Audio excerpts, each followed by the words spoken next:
নমস্কাৰ বন্ধু বান্ধৱীসকল, মোৰ নতুন এটা ভিডিঅ'লৈ আপোনালোকক সকলোকে স্বাগতম জনাইছোঁ। মই ওলাই আহিলোঁ গধূলি বেলিকা আমাৰ গাঁৱৰে ককাইদেউ সম্বন্ধীয় এজনৰ ঘৰলৈ।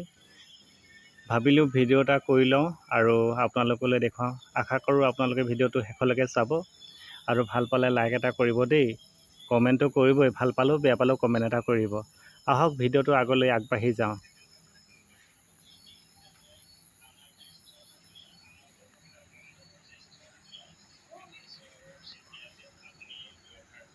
প্ৰথমতে দেখাইছোঁ আপোনালোকক ককাইদেউহঁতৰ ঘৰখন। মানে ফুলবোৰ চব বৰ ধুনীয়াকৈ সজাই থৈছে। ইমান ধুনীয়া সুন্দৰকৈ সজাই থৈছে ফুলবোৰ।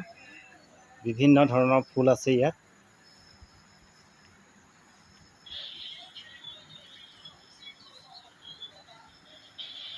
এইফালে ককাইদেউ মোবাইল চাই আছে দেই, আৰু সেইফালে বৌ আৰু এটি নাতি হয়, নাতি ল'ৰা খেলাই আছে। এয়া অজিত কাইদেউ এজন খেতিয়ক হয়। তেখেতৰ ধান খেতিৰ লগতে অলপ চাহ বাগানো আছে। মানুহজন খুব কৰ্মী। আপোনালোকে এই ফুল চুলবোৰ দেখিয়ে গম পাইছে। তেওঁলোকৰ ছোৱালী 3জনী আছে, আৰু 3জনীৰ ভিতৰত ডাঙৰজনী ছোৱালী বিয়া হৈ গ'ল বাৰু। ধেমাজিলৈ বিয়া হৈছে ন? ধেমাজিলৈ বিয়া হৈছে। আৰু সৰু ছোৱালী 2জনী আছে, মাজু আৰু সৰুগৰাকী আছে। 2গৰাকী পঢ়ি আছে ন অজিতকে? কি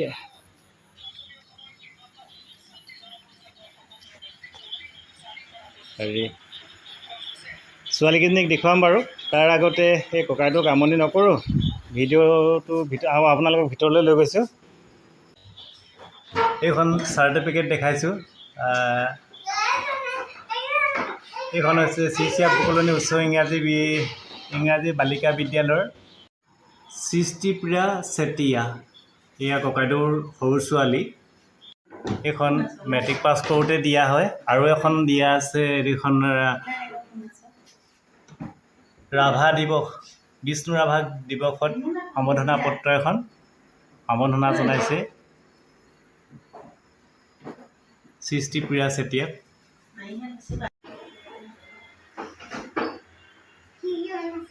এইফালে এইটো ৰুমতো দেখাই দিছোঁ, এইটো ড্ৰয়িং ৰুম। এইফালে চাওক, এইবোৰ চাৰ্টিফিকেট। এয়া ককাইদেউৰ ডাঙৰ ছোৱালী হেপী চেতিয়া।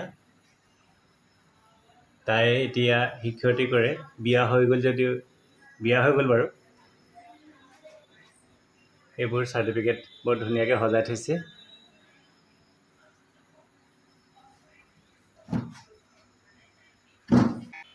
সিহঁতৰ ছোৱালীকেইজনী পঢ়া শুনাত ভাল। তাকে অলপ আপোনালোকক দেখুৱাই দিলোঁ। ককাইদেৱে বহুত কষ্ট কৰি ছোৱালীকেইজনীক পঢ়াইছে। এখন আদৰ্শ ঘৰ ককাইদেউৰ ঘৰখন।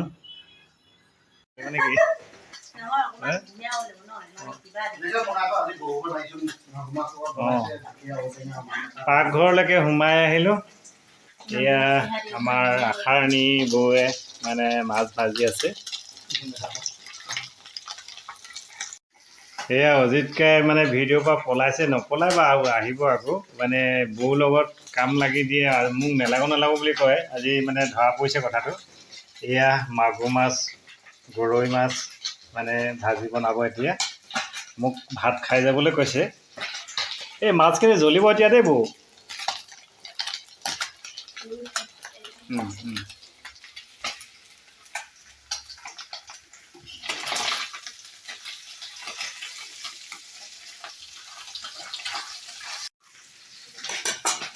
এইফালে ঢেকীয়া আৰু এইবোৰ টেঙামৰা ন? এইফালে কাজি নেমু, ঔটেঙা, মাগুৰ মাছ। জুবিনৰ গানটোলৈ মনত পৰি যায় দেই ন? ঔটেঙা, ঢেকীয়া, পুঠি মাছৰ জোল। আমি বাৰু নাজানো গাবলৈ, কিন্তু ইয়াত মাগুৰ মাছৰ লগতহে ঢেকীয়া জোল হ'ব দেই। বৌৱেতো অংগনবাদী কেন্দ্ৰৰ কৰ্মী নহয় জানো? আপুনিতো ল'ৰা ছোৱালীক মানে এতিয়া গীত মাত কৰি শুনাব লাগে। কিবা এষাৰ কি শুনাইনো? সৰু ল'ৰা ছোৱালীক কি শুনায়? এষাৰ শুনাওকচোন। আমাৰ বন্ধুসকলক শুনাই দিয়ক, বন্ধু বান্ধৱীসকলক। ৰান্ধি থাকোঁতে অলপ শুনাই দিয়ক।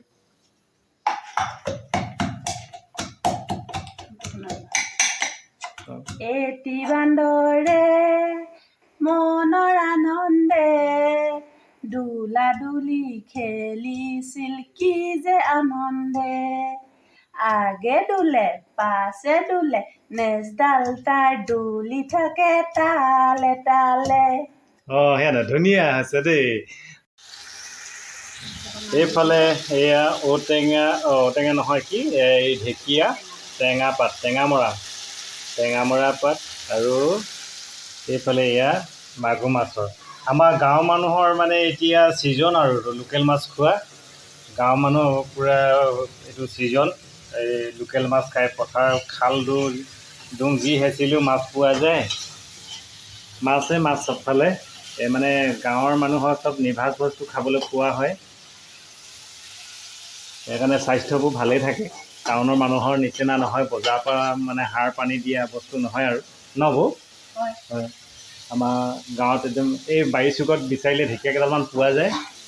আৰু কচু থুৰিটো আছেই, কচু শিয়লি কচুলতি এতিয়া উভৈনদী হৈ আছে গাঁৱত।